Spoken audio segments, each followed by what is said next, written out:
Hi guys, Footy Hangover is back, and well, we just lost against the 10-man Everton. Just happened last night on a Monday night. Obviously, we play on a Monday because we got no Champions League, nor Europa League, nor even Conference League football. And guess what, man? There's a good reason for that, and the reason is we can't even beat Everton at home when they're in 10 men for the entire game, and that's just real sad. You know what I mean? It was a really depressing watch. Like I was supposed to get on and like play with one of my friends around 12 a.m. when the game finished here, and I was just so sad. I just watched a couple of Goldbridge and Neville videos, and I just went to sleep, man. It was a horrible game. There's lots to get into. There's just gonna be like a little summary of what I'm gonna talk about. I mean, obviously, there were a lot of big games this weekend, honestly, and a lot of them were like kind of like very important games. Obviously, I mean, Tottenham versus Arsenal. That was a massive, just like demolition job from Arsenal. Just phenomenal. As a hat trick, and Rice and Zubimendi looking like the best double pivot probably in the world. Man City lost against Newcastle, and that was probably the best game of the weekend. I mean, it wasn't because for the other games that I watched this weekend, which I mean, I probably seen like five or six.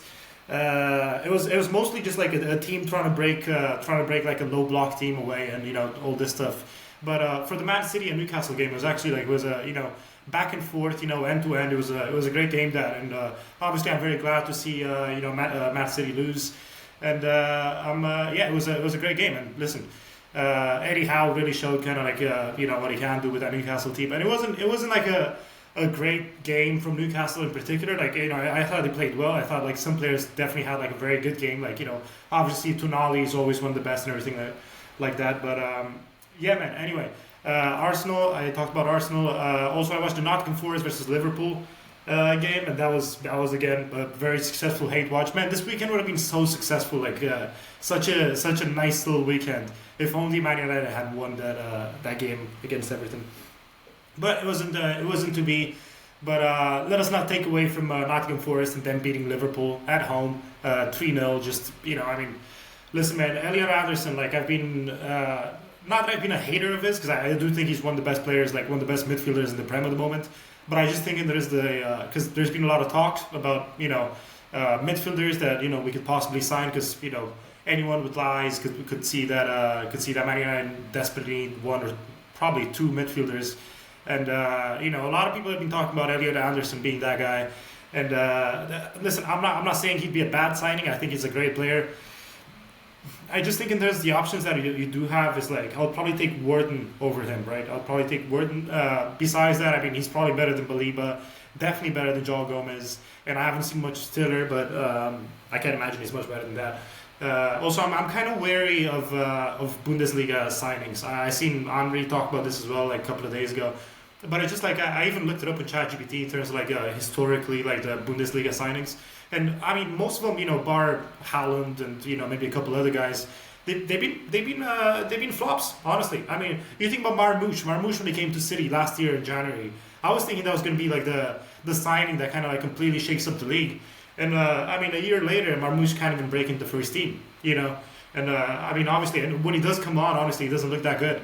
And it's just I don't know. I'm a bit wary of Bundesliga signings, and if anything, seeing Wirtz coming into Liverpool, and I mean coming from Leverkusen, where he was absolutely like just lighting up the league, and then he goes on to Liverpool and just kind of plays like shit, right? I mean it's a very well known thing. Anyway, Man United, man, gotta talk about Man United. It was a sad thing. I mean, first of all, the red card, Gay. It was such a weird red card that I've honestly probably never seen that before, and probably I don't want to say deserved, but it's just kind of like a stupid thing. Like what kind of player slaps their own teammate during a game, especially when it's 0-0 and it's based on a highlight where Bruno I think shot it over the keeper. Like it wasn't a goal, it wasn't nothing. It was just a regular kind of like fight they had, and then all of a sudden Gay goes on to slap him. And I think that probably says a lot more about their kind of like unity inside that like locker room. But guess what, man? All the bad unity in the world and everything like that, and they just beat Man United 10 men at Old Trafford. It's man, I keep on talking about this. It's Amorim is a very very just stubborn man. He really is. And listen, I put out a podcast like last week as well, and I mean not last week, but like 2 weeks ago. Like for our last game against Tottenham, and I was, usually I come on here and I shit on Casemiro, but against Tottenham he played really well. Like I thought, definitely better than Ugarte, who came on and looked like shit, and people have been shitting on him a lot. But yeah, I'm not gonna shit on Casemiro this time either, because it's not really Casemiro's fault. I really just completely think that's Amorim's thing, man. You're playing against 10 men at home for 70 minutes, and you keep on just like sticking with the same three people in defense, like on defense thing. Shaw is a left back. Shaw is a left back by trade. I mean, he's been adapted and kind of molded into being a center back now, but like we all know that he's a left back. I mean, probably doesn't have the stamina to do what Dorgu or Diallo or Mazraoui do on a game by game basis, just because of the insane kind of intensity requirements that come with like this Amorim system. But Shaw is a left back, and for the entire game to just kind of sit there in the back three is just criminal to me. Bruno keeps on playing in that deep line playmaker spot, and listen, I've seen a lot of people shit on Bruno based on the performance last night. It wasn't a great performance from him, but at the same time, it wasn't even a remotely average performance from pretty much any of our players. Like Diallo was really kind of trying his thing.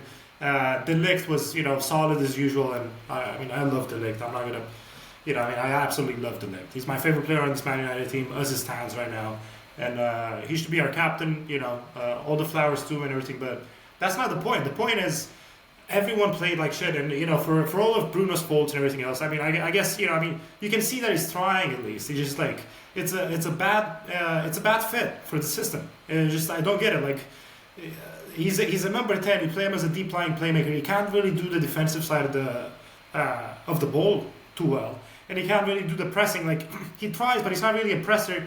And he's also 31 now, and he's got quite a lot on his shoulders in terms of like the offensive output. And I've seen him talking about I'm playing as a deep line playmaker because we got two number 10s now, and I'm supposed to feed them with balls. Bro, you're not feeding them with anything. Like you're not if anything, he's like an average Premier League deep line playmaker. Where when Bruno, and again, I'm not like the biggest Bruno fan, but like at his best, he's one of the best number 10s in the world, right? And as a deep line playmaker, it's just like, man, you're really taking away most of like what he's good at, and not only that, but you're taking away what he's good at, and also kind of destroying a lot of our like build-up plays and possession. Because guess who's usually up there, like up the field, like usually when we're trying to chase game, it's Bruno. Bruno's trying a crazy pass. Bruno trying a crazy shot outside the box. And man, a lot of those build-up plays, they add up. And at the end of the day, it's a game of possessions. It's a game of numbers. And a lot of times, Bruno just kind of messed it up for us, and he really does. I'm not gonna lie in saying that. Obviously Češko would have been sorely needed, and same with Cunha. I would have loved to see Cunha last night. Probably would have done some more, but it was just a stupid tactic, man. You have a lot of players that could. And I've seen Goldberg talk about this too, but you have a lot of players, especially for the second half when Mount came on and Mainu came on, and you had a lot of players that could have done like a lot of like 1-2s, short passing combinations, try and break through that low block. And what we do instead, it's literally just like long ball, haram ball FC, and it's trying to like cross the ball and get it to Xerxes, who's obviously not as good like on headers as Tarkovsky and Keane and O'Neill. It's just like there was almost like no chance of us scoring last night. With a tactical kind of vision we had. It was embarrassing, and it was depressing, and it made me feel really bad as a Man United fan. And guess what, man? Fucking people, I got on this fucking, what is it, 2-3 weeks ago. We won those 3 games in a row, and everyone was like, oh, the system's working. All the Amorim haters, they're quiet now, and like look at it, like it's working. Everything is and I was like, man, it's not like. You can win 3 games in a row. That doesn't make your system right. It's not. I didn't think it was right then. I didn't think it was right like when we beat Liverpool or Brighton or whoever else we beat. I just think there's like some major flaws in the system. One of them is the midfield. The midfield is first of all, easily ran through. I've seen. Gardner just completely demolished it. Gardner and Dewsbury Hall. They absolutely completely fucked our midfield up. And then, literally, you watch any game of ours, and whoever the opposition's midfielders are, it doesn't matter because they're probably going to run just straight through it. And yeah, I mean it's obvious we need some new midfielders.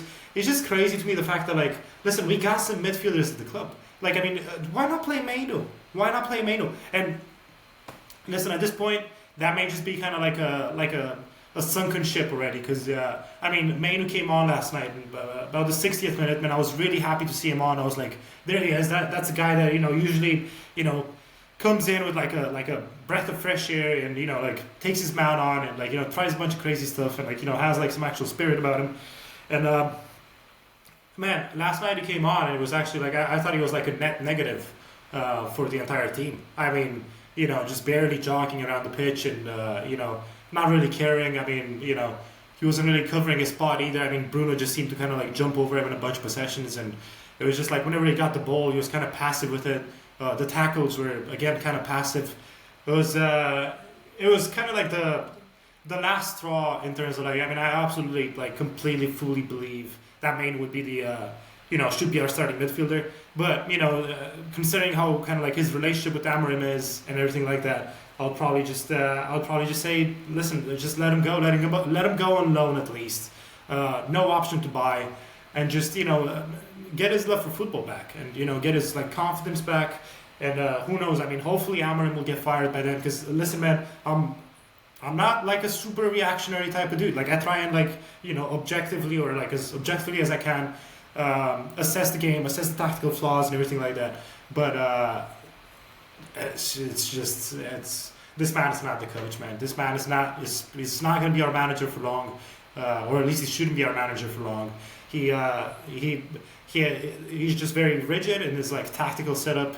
He's bad, just plain bad in his like team selection. I think he's bad in his like man management. I just don't think he should be our coach. And yeah, man. I mean, I say just let Mainu go. Let him go to Serie A. Let him go play for Napoli or whatever other team. Even let him go play for West Ham. And give him 6 months and then let him come back out in the summertime. I don't think he wants to leave the club. He's a long-time Man United fan. I mean, he's been supporting us all of his life, and I don't think he wants to leave. But it's just like, man, seeing him play last night was a really depressing watch. It was like seeing an ex-girlfriend like after a long time, and just kind of being like, oh man, the spark is not there anymore. Like it doesn't feel the same, and that's kind of how it felt like with Mainu. It was very sad. Other kind of like takeaways from the game was Xerxes finally got his shot, finally got his starting spot, and he did not do anything with it, man. I mean, again, it was kind of like all of it comes back down to the offensive setup and the tactical vision, which I mean obviously Xerxes is not like a target man, you know what I mean, and Tarkovsky is one of the best like headers of the ball in the league, and Keane is also like very solid on that front. And to just play Xerxes as a target man chasing the game with 10 men is crazy to me. But listen, even when he got on the ball, and even when he had the ball at his feet, Xerxes did not look good, man. He spent a lot of time on the ground. He misplaced a lot of passes. I'm honestly like, I've been a big Xerxes supporter. I think he should be gone. Honestly, I don't think he really has a place in the system. I don't think he has a place in the squad really. And listen, maybe like in a more like 4-2-3-1, or maybe like a 4-4-2, or a 4-4-1-1, or like a different formation, different players around him, different tactical vision. Maybe it could work. Like I do think he has like some very important kind of qualities that could make him be one of the an elite player someday. But as it stands right now, it's he just again obviously he lacked some game sharpness, and he hasn't played a full game in God knows how long, unless they play like full games in training. So he hasn't played a full game in a long time, but he just didn't seem on it. And there's like players that did play well, or somewhat well. Where again, Diallo, constantly took his man on. Diallo, was constantly trying. I would say he was like by far and away our like most dangerous player on the pitch. And Mbeumo was actually quite good for the first half, or somewhat good for the first half of the game as well. Second half completely disappeared, and I'm starting to kind of like question his stamina at this point, because it's there's been a lot of these games already, kind of like where Mbeumo starts out really strong, and then like towards the second half he kind of gets a bit quiet. I honestly think Mount should be starting. I think every single time Mounts come on, Mounts looked really good. So I'll probably start Mount. I think Mount is a, he gets into combinations. He knows when to let the ball go. He knows when to do like a one-touch passing. Again, a lot of link-up plays. He runs a lot. He presses quite well. He actually has like a solid grasp of the tactical needs and everything of the system. So I think Mount should be playing. It's a weird thing because this system allows for two number 10s who are obviously like our new signings. It's going to be Cunha and Mbuemo, and then at number 9 was with Šeško. We don't got like a backup. But then how do you fit in Bruno and Mount, and then I'll also probably play Maynard. But yeah, man, it's a lot to say about Man United. It's a lot to say about Man United at this point. It's we obviously need a midfielder. That's anyone with the mic that does a Man United podcast could probably tell you that. If I had my choice, I would probably go for Wharton, and if you can't go for Wharton, then go for Elliot Anderson. But they're really probably going to cost just as much. Elliot Anderson again is a great player. Very solid defensively. An absolute workhorse. He runs all game. I think he's like first or second in the league at balls won and everything like that. And he's a really really good player. He really is. Watching that game against Liverpool, his transfer market price must have gone up 10 or 20 mil, because just for that first half of the game especially, he was beating Liverpool by himself. I think he had a ball line clearance, literally every single ball that would come down his way or even closely in his proximity, he'd win it back, he'd fight for it, he'd get a foul. He's very good at keeping the ball as well. He's got a lot he's a very combative midfielder who honestly would be very good in the system as well. But I think Wharton just has that little kind of separation value. You know what I mean? His passing ability alone is out of an elite level. You know what I mean? He can absolutely just pick a player out from 30, 40 yards down the pitch, and also really control the tempo. We don't have a player that can control the tempo. That's, I think, our biggest problem right now. There's a few big problems that I've talked about, and I will keep on talking about. But one of them is definitely the tempo of the game. We don't have anyone that could do it. Amarin plays Bruno as the orchestrator. Bruno's not an orchestrator. Bruno just wants to get all the headlines for himself, and he wants to get that crazy pass in or that crazy shot in. He's really more of an attacking player than he is a midfielder. So it's just no. You need a deep line playmaker who's fine with kind of sitting back and just observing and seeing what the team needs. Oh, do we need a sideway pass? Oh, do we need the long pass? Do we need a progressive pass? Wharton is very good at that, and then he's also very good defensively. He's not as good as Elliot Anderson is defensively, obviously, because I think Elliot Anderson, in terms of just his defensive prowess alone, he's probably top 3 or top 4 in the league right now. I would really put him up there with the Caicedos and the Rice and the whatever else.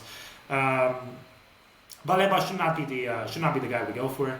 Again, I know he had a couple of good seasons before, and he's an in-demand midfielder, but it's just this year he's been playing absolutely horrible, and been getting subbed off at halftime. I think most games that I've seen him in, and yeah, just not looking very good. I just think you have two really good options, and then you have I've seen people talk about João Gomez. Listen, I'm not hating on João Gomez. He's a good player. He's a decent player, but he's really just a stopgap solution.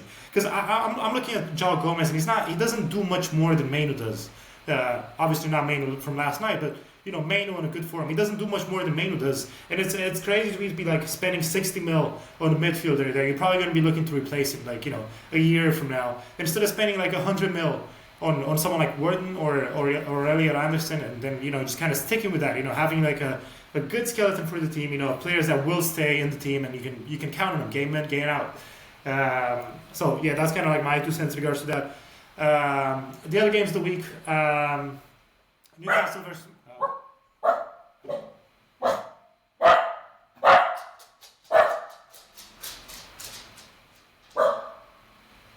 Newcastle versus Man City.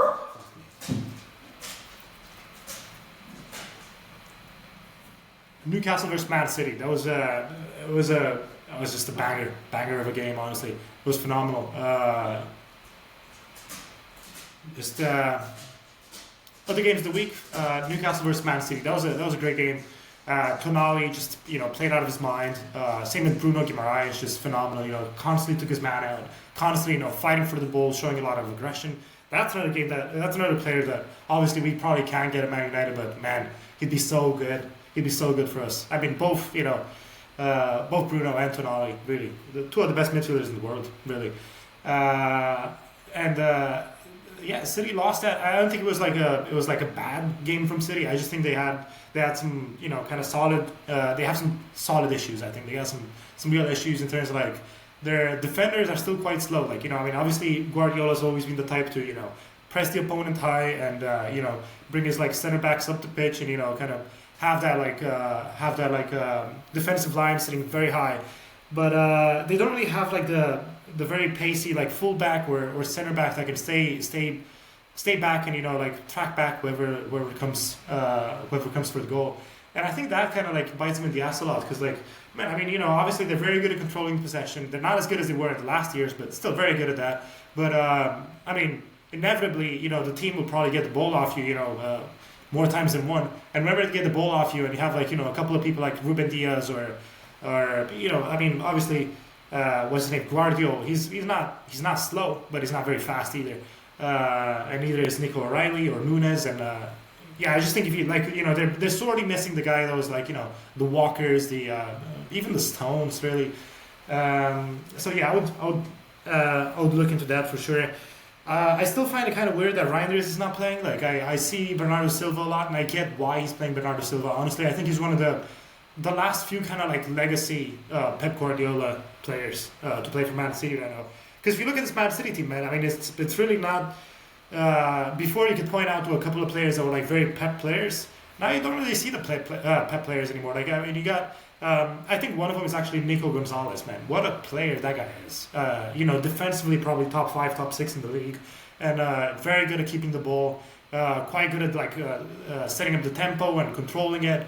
I think he's a great player. I think he scored a couple of goals last 2 weeks as well, or last 2 game weeks. A lot of City's kind of strategy at this point just kind of boils down to having very very flary wingers and getting the pass into to Haaland in between the line and then Haaland just going crazy. And obviously Haaland is going crazy. He's one of the best players in the world, maybe the best player in the world. So kudos to him. But that's not. I don't think that's a very viable strategy. Like I mean, you look at what Arsenal's doing, and that kind of brings me to the next game.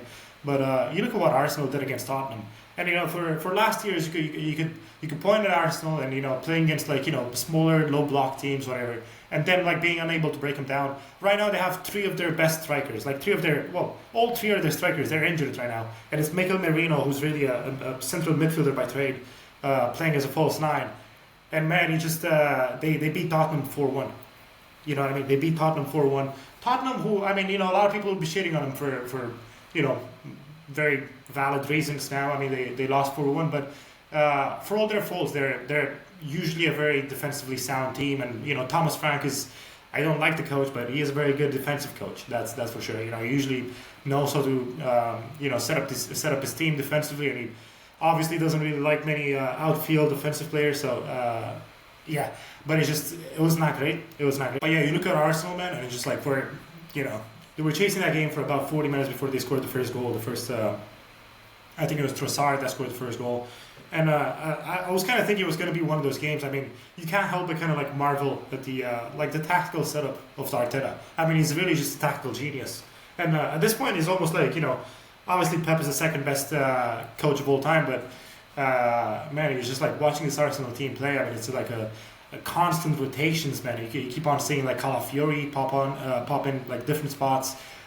Same with Timber. Players like constantly rotating like their offensive spots. Whenever a player loses the ball, they know exactly which one has to cover for that spot as well. I just think they're like a generational team at the moment. Like I was calling absolute nonsense to the people that were asking for Arteta to get fired.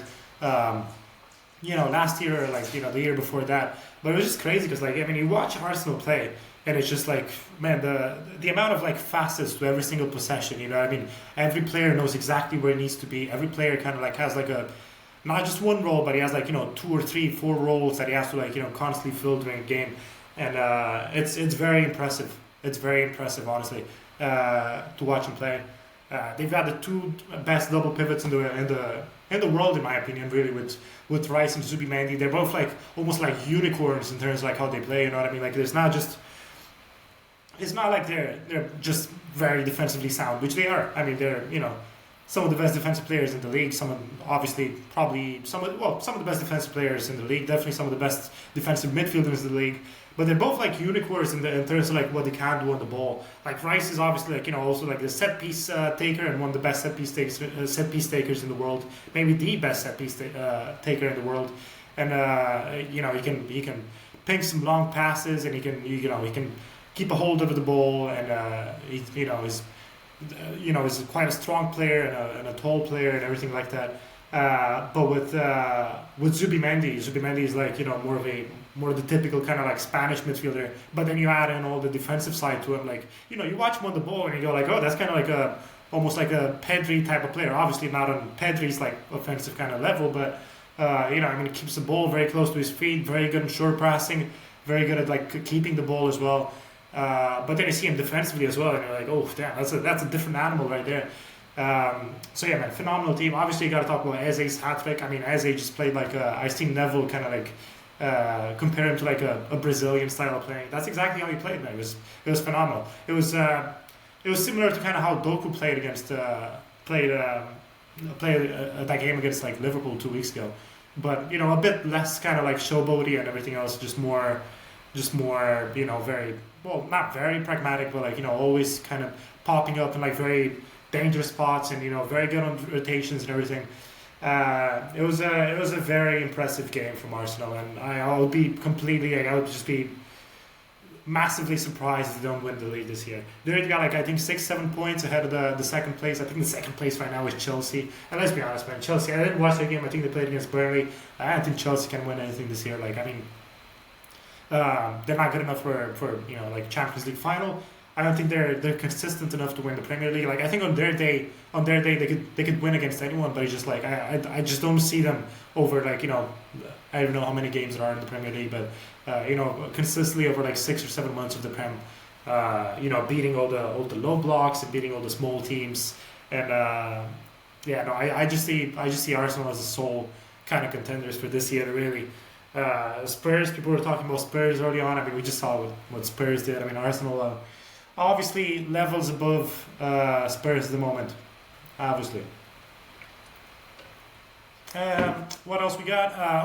Major game in the Serie A, Inter versus AC Milan. It was a game, man. It was AC Milan really weren't better than Inter there. They got lucky, and it was like a horrible kind of like keeper mistake too, which is honestly like I hate to see that. I mean, like it was a beautiful game to watch. And I think Salmaker is like he gets like a long shot in, which I mean wasn't a bad shot, but it was just the type of shot that like I mean come on, that's not gonna be a goal. And then just Sommer just punching it like right next to him where Pulisic was lurking, and it was just it was a sad sight to see that. Honestly, it was not a good goal to concede. And then Inter obviously missed the penalty, and they missed a couple of like kind of big inside the box shots as well. I mean Lautaro Martinez, man, is. I know over the years and everything else, he's been one of the best strikers in the world. But it's for this year. I mean, I've watched maybe like 10 or 11 of Inter's games, and he more often than not he looks very average. Honestly, he does not look like he pops out like if I was like an opposition scout and I'd be trying to find like Inter's flaws and Inter's kind of like main strengths and everything else. As it stands right now, I wouldn't call Martinez as one of the main strengths. I would honestly and it's a massive decision to do. Obviously, he's been one of your key players for the last, I mean, God knows how long, 5 years. But I think at this point you either start with you start with Thuram or Thuram and Esposito or Thuram and Boni, even though Boni had like a pretty big mess as well. But I just think they do more for you, and I think Lautaro Martinez has been invisible for a lot of these games, and it doesn't bring you a lot.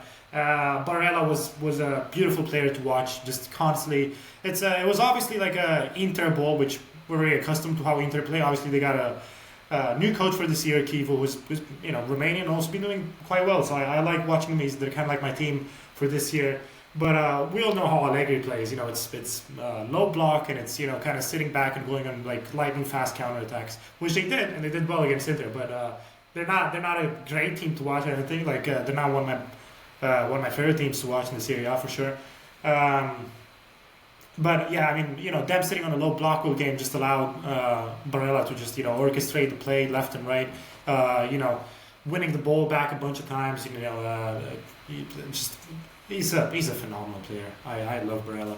I think he'd be great at Man United, but like not in a two-man midfield. I probably wouldn't do that. There's few players that would be good in a two-man midfield, and honestly, if I had the choice, I'll go for both Elliot Anderson and Warden, because Elliot Anderson is that ball destroyer, that the guy who brings a lot of like fight and everything else, kind of like what Ugarte is supposed to be. And I'm not completely fully ready to give up on Ugarte yet. I know most Man United fans have already given up on him. I'm not ready to give up on Ugarte, but I think I'd be foolish to say that Elliot Anderson is not like the better version of Ugarte. I mean, he's better on the ball. He's got like a better passing range as well.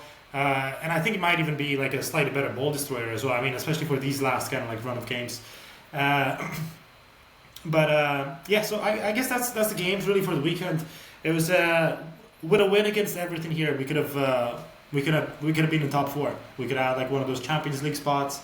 And obviously it's still decently early in the season. I mean, it's not even December yet, but it's really telling, man. It's really telling when you're playing against Everton, who never win against Man United, especially at Old Trafford, and they beat you with 10 men for 70 minutes, and it wasn't even like, oh, they got a goal and they just got away with it. It was like, no, Everton were the completely deserved winner there. You know what I mean? It just, yeah, I would have given the game to Everton as well. I mean,